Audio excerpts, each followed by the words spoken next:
Aliko Dangote, un modèle d'investisseur économique sur le continent. À travers ses différentes filiales, il devient un des porte-étendards de l'industrialisation en Afrique.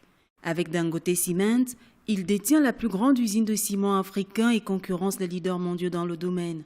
Mieux, il poursuit sa croissance.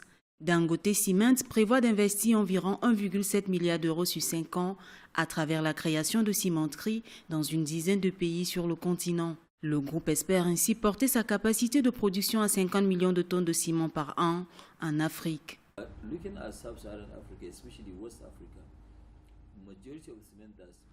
Quand on regarde l'Afrique subsaharienne et l'Afrique du Sud en particulier, la grande partie du ciment consommé provient d'ailleurs. Cela crée du dumping sur nos marchés.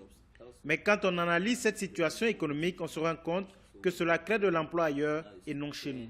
C'est la raison pour laquelle nous voulons changer cet état des choses afin de créer de l'emploi ainsi que de la richesse sur le continent.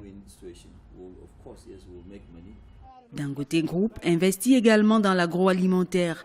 À Kano, au nord du Nigeria, une usine de transformation de tomates d'un coût global de 25 millions de dollars a vu le jour en janvier dernier. La diversification des secteurs d'activité repose sur un schéma d'investissement particulier. Lorsque nous souhaitons investir, nous ne sollicitons pas directement les institutions bancaires des pays concernés. Nous apportons 100% des capitaux du Nigeria en dollars et utilisons ces fonds pour réaliser tous nos achats et nous acquitter de toutes nos différentes charges dans le pays d'implantation, y compris les salaires des employés locaux. Nous ne faisons pas d'emprunt d'argent auprès des banques locales. L'argent que nous utilisons est converti en dollars, puis en devises nationales.